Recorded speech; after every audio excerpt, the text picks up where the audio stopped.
तन्या जी ग्वालियर से। राधे राधे राधे राधे महाराज जी।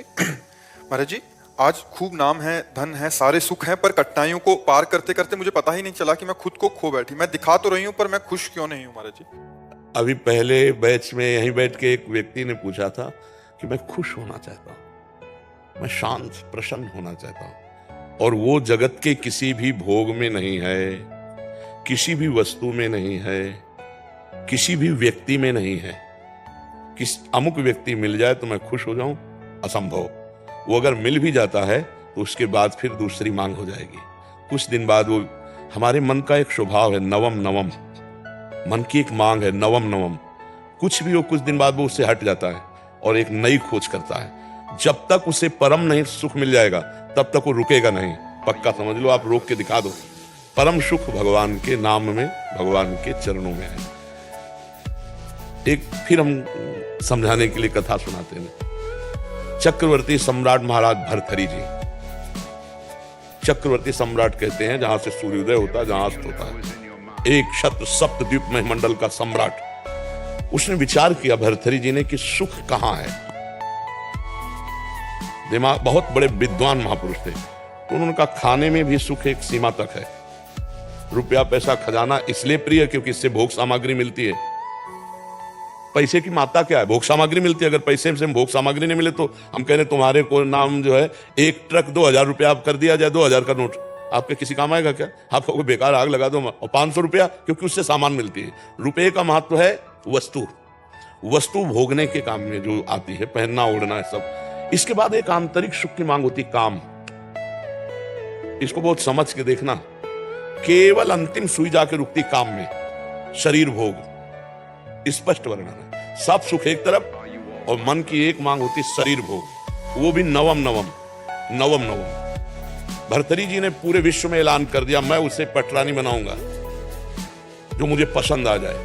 सब सुंदरियां देश, अभी मतलब सप्तद्वीप मंडल मतलब विदेश सब। तो एक पिंगला नाम की सुंदरी जिसके आगे सब सुंदरियां फैलती। भर्तृहरि जी को उसने पसंद किया, भर्तृहरि जी ने उसे पसंद। अब वो तो कोई साधारण पुरुष तो थे नहीं, तो उन्होंने कहा कुछ वर्ष में राजकाज बिल्कुल नहीं करूंगा। विक्रमादित्य उनके भाई थे, बहुत बड़े प्रसिद्ध चक्रवर्ती सम्राट, वही बने जाके आगे। विक्रमादित्य महान बलशाली राजा थे, उनके छोटे भाई थे, उनको राजपद दे दिया और कहा मैं केवल देखूंगा भोग में है कितना सुख। वैज्ञानिक दृष्टि उनकी। अब रात दिन अच्छे अच्छे पदार्थ खाना, चक्रवर्ती सम्राट थे, पिंगला के साथ रहना। पिंगला ने एक दिन खिड़की से झांक के देखा, बलशाली अश्वों की सेवा कराने वाला अश्वपाल वो समझा रहा था अपने सेवकों को ऐसे।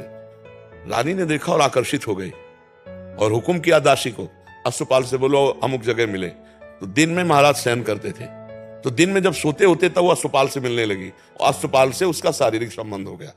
विक्रमादित्य ने को जब सूचना मिली तो उन्होंने कहा कि मैं महाराज से मिलना चाहता हूं, सेवक से कहो। बहुत प्रवीण थी पिंगला, उसको भनक लग गई दासी के द्वारा कि विक्रमादित्य आपकी चाल को जान गया है। भर्तृहरि जी से उन्होंने कहा कि आप अपने भाई को क्या बहुत अच्छा समझते हो? मेरे ऊपर वो गंदी नजर रखता है। प्रिया चरित्रम पुरुषस्य भाग्यम दैवो न जानामि कुता मनुष्या। जो कपट छल करने वाले स्वभाव वाले होते हैं उनका अलग। अब विक्रमादित्य ने कहा मैं भ्राताश्री से मिलना चाहता हूं और उसने पहले ही क्लियर कर दिया। तो विक्रमादित्य के पास क्रोधित होकर उनका, मैं कभी नहीं समझता था तो ऐसी दृष्टि। तो उनका भैया हम जो बात बताना चाहे मैं समझ रहा हूं कि तू यही तो कहना चाहता ना पिंगला गलत है। तो उनका हाँ भाई गलत है हमारे पास। बोले तुम कितने सही, निकालो इसको। मंत्री से आदेश किया इसको देश निकाला दे दो बेमतलब। अब विक्रमादित्य ने मंत्रियों से कहा भाई इस समय हमारे उसके शासन में है, जीवन इनका बहुत खतरे में है, संभालना राज्य, और मैं अमुक जगह जंगल में रहूंगा, जरा भी खतरा हो तो मुझे बता देना, पर भाई की आज्ञा का पालन करने के लिए। जो अश्वपाल था वो महाराज की नृत्यांगना थी दरबार में, उससे उसकी मित्रता थी। अब वहां एक नगर में ब्राह्मण गरीब था, उसने तपस्या की देवराज इंद्र को प्रसन्न करने के लिए। देवराज इंद्र प्रसन्न हुए और एक फल दे दिया, कहा इसको खाओगे तो अमर हो जाओगे, और अंतर ध्यान हो गए। उसने कहा मैं गरीब आदमी, धन चाहता था, अमर होके क्या करूंगा? तब विचार आया कि धर्मात्मा चक्रवर्ती सम्राट महाराज भर्तृहरि को दे तो वो हमें धन दे देंगे। ऐसा ही किया। महाराज की जय जयकार हो। आज तक दरबार में नहीं आए थे, लेकिन ब्रह्म ऋषियों को जाने का आदेश था। वो गए, महाराज की जय जयकार हो। महाराज मैंने तपस्या के द्वारा अमर फल प्राप्त किया है, मुझे धन दिया जाए। तो उन्होंने खजाने में कह दिया जितना मांगे धन दे दो, और अमर फल लिया और विचार किया मैं अमर होके क्या करूंगा, अगर पिंगला अमर रहेगी तो पिंगला को दिया खा लो। पिंगला ने तुरंत विचार किया मैं अमर होके क्या करूंगी, अगर अश्वपाल जीवित रहेगा तो अश्वपाल को दे दिया। अश्वपाल ने सोचा मैं अमर होके क्या करूंगा, जो हमारी नृत्यांगना महाराज की है वो अमर हो जाए तो जब तक जीवित रहूंगा। नृत्यांगना ने सोचा मैं अमर होके क्या करूंगी महाराज को समझ रहे ना, देखो जब पोल खुली होती है तो मैं अब वो जो नृत्यांगना थी उसने मंत्री से प्रार्थना की कि महाराज से मैं मिलना चाहती हूँ, आदेश हुआ। उसने कहा महाराज ये अमर फल है, आप इसे पा लीजिए, आप जैसा धर्मात्मा राजा अमर होना। ये सच्ची बता तुझे अमर फल कहां से मिला, क्योंकि तपस्या से ब्राह्मण ने प्राप्त किया, तू वैश्या तुझे कहां से प्राप्त। बोले महाराज ये प्राण क्षमा किए जाए, हमारी दोस्ती है अश्वपाल से। अश्वपाल जो महल के नीचे ही, उनका जाओ किसी से कहना मत।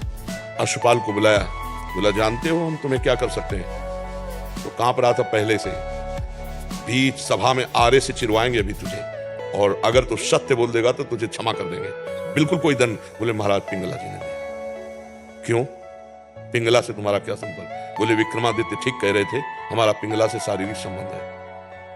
महाराज भर्तहरि के होश उड़ गए। मुझ चक्रवर्ती सम्राट से वो खुश नहीं। पिंगला को बुलाया सभा में, आज सभा में उतर के गए, पूरी सभा लगी हुई थी। उनका देखो ब्राह्मण ने अमर फल दिया था, पिंगला ने खाया, मैं तलवार से इसे काटूंगा, ये मरेगी नहीं, जीवित हूं। अरे महाराज, तो उनका सत्य बोल दे तो तुझे छोड़ दूंगा, नहीं तो अभी सूली पे चढ़वा दूंगा।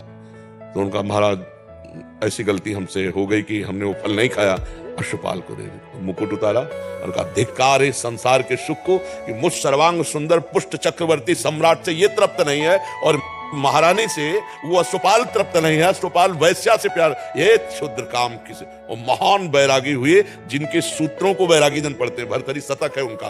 तो संसार में अगर कोई तृप्त होता है तो वो भगवान की भक्ति से होता है, नहीं तो भोगों से तो हो ही नहीं सकता है। दोस्तों आप लोगों को हमारी वीडियो कैसी लगी कृपया कमेंट बॉक्स में लिखकर जरूर बताना, ताकि हम ऐसी ही ज्ञानवर्धक वीडियो आपके लिए लाते रहें। और साथ ही हमारे चैनल को सब्सक्राइब करना, ताकि हमारी वीडियो आप तक सबसे पहले पहुंच सके और महाराज जी के प्रवचनों से आपके जीवन को नई दिशा मिल सके।